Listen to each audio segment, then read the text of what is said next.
Coach, can you just start with offering a comment on your lineup tonight? We've got a few guys banged up, so we'll have to see for tonight. I think it's going to be the same forwards. Just have to see on defense. If we might have to bring Clayson in, we'll see. Possibility of even 7 defensemen tonight? No. It'll be 6. I can't give you which one is in or out right now. So, yeah, and Condo and Nets, and yeah, that's where it is. So why Condo right now? Oh, that was the plan all along, because we knew that Andy would play at 3 and 4. Not a lot of goalies play at 3 and 4. I mean, that's a tough one that he had to deal with, and so we're not going to have an extra game on top of that. So the whole plan was he'd do both games in Montreal if he could, because back then we weren't sure.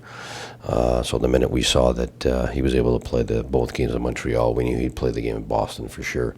So we were looking at see where we could give him a break, and that was today.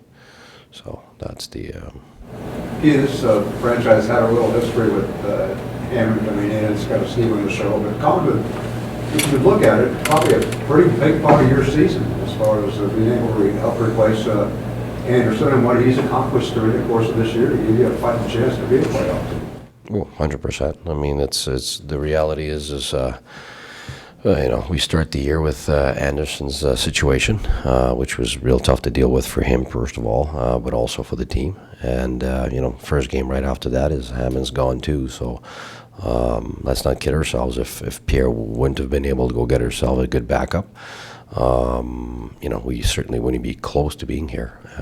That's Pierre doing a great job finding out, and I think our goalie coach too worked really hard at identifying which guys could be backups that could sustain more games than not. And he had to play 26 games in a row, which is not what you hope for any goalie, even a number one goalie. But he was able to keep us afloat, and obviously the last 10 games he had to play in that stretch were tougher. He was below 900, but we knew at that point it's that's our season there. If we couldn't go to our third string goalie, they're not ready.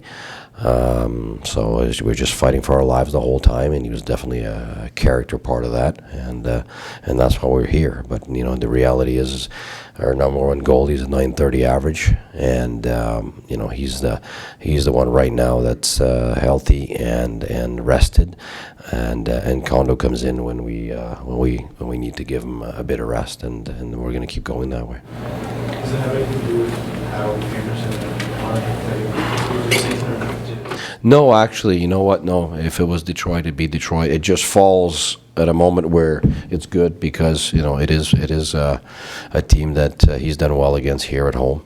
So it's just a bonus on a positive side. But really, if it was another team, it'd be the same. Coach, update on Mark Stone when he skated in full practice. Yeah. Are you optimistic for Saturday, or is that getting ahead of him? You know what? I think right now it's I'd rather not be optimistic about anything right now. I'd rather go with today what I've got. If he's good to go, and then on Saturday I'll find out on Saturday. But I think right now it's we've had to deal without him. It's tough. He's such a huge part of our offense. He's a point a game guy, and you know how he is, big moments. And you look at the last time we played Pittsburgh, and he was gigantic in that win. So of course, we miss him. But the reality is, the other guys have to step up, and I'd rather focus on the guys that are here. And when I look at the last game, Turris definitely filled that void. Came up big on the power play. Came up big with that character goal, which is characteristic of Stoner. And we need that. And tonight we'll need him and other guys to do so. So that's why right now, for me, it's the minute I know the guys are not playing, I'm trying to stay away from the hopeful things because it doesn't put me in a good place. Coach, Crosby's gotten a lot of attention for the one-handed goal he scored the other day, among his best in his career. What's the craziest he ever scored in Rimouski? Oh my goodness. 2 years with him, day in, day out, games, practices. It started the first exhibition games. I got 12 points in an exhibition game. So that's why they call him Daryl, for Daryl Sittler. What people don't know that's his nickname. That's where it started. But I've seen some sick stuff, like even stuff he hasn't done yet. sometimes you rewind the tape. You go, how does that happen? And of course, we had him do the, flip, get the puck on his stick from behind the net and all that stuff. And I've seen him twist the puck between his legs and around and flip it. And he hasn't done that in the game yet, but I'm pretty sure by the time his career ends, you'll see that. But I mean, there's no end to what that guy can do. And that one-hand thing, I've seen him do that in junior too. So it's impressive, but am I surprised? Absolutely not. I just hope I'm not surprised tonight by anything. I think he's done enough now. He can wait for the next game. Yeah, I mean, it's not just a skill person. For me, it's always about his work and his character. If you ask me if he's the most skilled guy I've ever coached, no. I've seen some other guys, pure skill, but the way his character, his work ethic is just so beyond, his will to win and be the best. It's just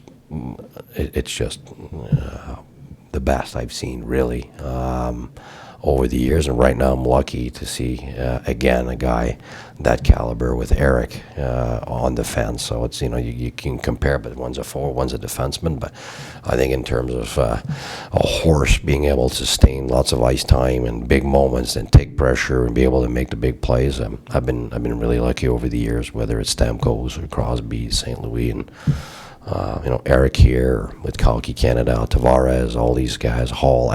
I've been lucky. Those are the years I've been involved, either with my teams or Hockey Canada. So I've been blessed. So yeah.